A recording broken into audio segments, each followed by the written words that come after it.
Bharatiya Janata party की छोटी इकाई से लेकर बड़ी इकाई तक की बैठक हो रही है।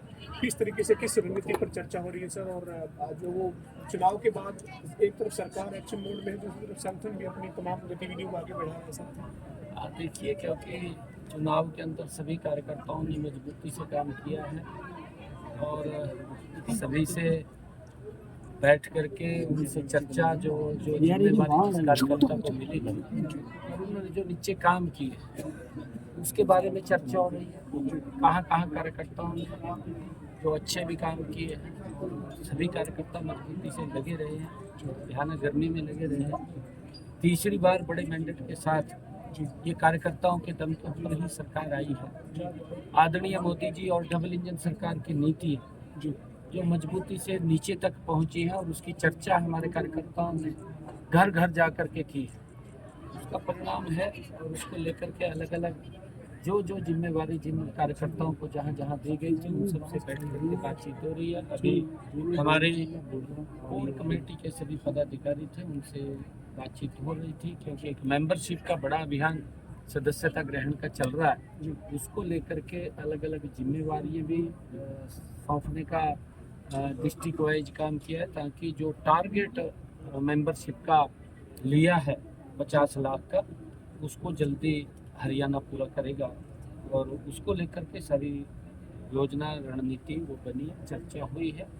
और क्योंकि सरकार भी गति से, क्योंकि हमने तीव्र गति से काम करना है और उसको लेकर के कई ऐसे विषय होते हैं, उन विषयों को भी हमने डिस्कस किया। सर, सरकार जो काम कर रही है उनको संगठन के लोग जो वो नीचे लोगों तक सरकार की योजनाएं, सरकार के फैसलों को किस तरह से लेकर जाएं, और जल्द से निकाय चुनाव कई जगह प्रस्तावित है, उसको लेकर संगठन कितना तैयार है सर? पार्टी कितनी तैयार है? नहीं, हमारी लगभग तैयारी है। और क्योंकि मेंबरशिप चल रही है, ये सदस्यता अभियान जो ही अपना समय पर होता है, और इस बीच में देख करके, क्योंकि हमने टारगेट रखा है 50 लाख का, जल्दी ही पूरा कर लिया जाएगा।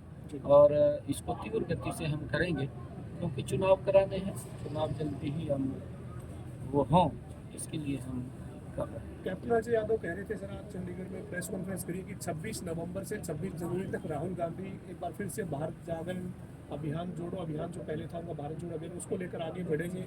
जातिगत जनगणना हो, इसको लेकर देश को जागरूक किया जाएगा। और जो वो पूरे देश में जाएंगे, 2 महीने का ये उन्होंने अपना कार्यक्रम कांग्रेस ने बनाया है सर। और जातिगत जनगणना की बात कांग्रेस बार बार करती है सर, आप क्या कहेंगे सर? देखिए, क्योंकि मेरा जो मानना है, कांग्रेस 50-55 साल तक सत्ता में रही और कांग्रेस ने जो अपेक्षाएं देश को कांग्रेस से थी वो पूरी नहीं कर पाई। उन्होंने बेशक अपनी अपेक्षाएं पूरी कर ली हों, कांग्रेस के नेताओं ने, कांग्रेस के लोगों ने शायद अपनी अपेक्षाएं पूरी कर ली, तो देश को जो अपेक्षाएं थी उससे देश वंचित रहा है। अभाव था हर चीज का। ये कैप्टन साहब को भी मैं तो आप सबसे कहूँगा कि आप सब जागरूक पत्रकार हैं, जब ये लोग इस प्रकार की बात करते हैं तो उनसे जरूर पूछना चाहिए।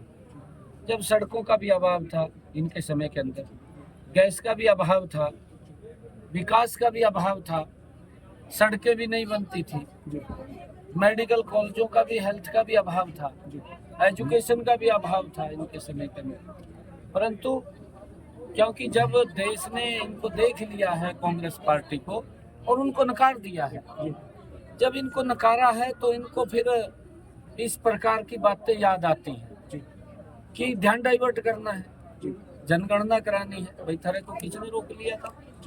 55 साल तक रहे हैं और ये भी मंत्री थे उस सरकार में, आवाज उठानी चाहिए थी भाई जी जनगणना कराई जाए। परंतु जब तो ऐसा लग रहा था अभी वोट तो ले लेते थे, पिछड़े का भी शोषण करते थे और एससी का भी शोषण करते थे, आम व्यक्ति का भी शोषण करते थे, तब तो ध्यान नहीं रहता था भी वोट दे रहे हमें। अब जब उन्होंने नकार दिया, अब कई प्रकार की बातें इनके ध्यान में। सर, झारखंड और महाराष्ट्र को लेकर क्या कहेंगे? आप भी चुनाव प्रचार में गए थे सर, वहाँ के लिए नतीजों के लिए कितना आश्वस्त है? हरियाणा का सब नहीं, पूर्ण रूप से बिल्कुल। लोग देखिए, नीचे के लोग इस बात को पूरे अवगत हैं कि मोदी जी ने जो काम किए उसको कोई नकार नहीं सकता पूरे देश के अंदर। क्योंकि इतने जबरदस्त काम हुए कि पहली बार ये सरकार गरीब के घर में पहुंची है। नहीं आज तक तो गरीब तो देखता रहता था सरकार का है, दिखाई नहीं देती थी सरकार, परंतु अब गरीब व्यक्ति को ये लगने लगा है कि जब से मोदी जी 2014 से प्रधानमंत्री बने हैं कि एक्चुअल में गरीब की अगर किसी ने सुध ली है या गरीब के बारे में विचार किया है तो ये नरेंद्र मोदी डबल इंजन की सरकार ने विचार किया। उसका परिणाम है कि अंतिम छोर तक गरीब के घर तक योजना पहुंचाने का लाभ नरेंद्र मोदी की सरकार ने किया है।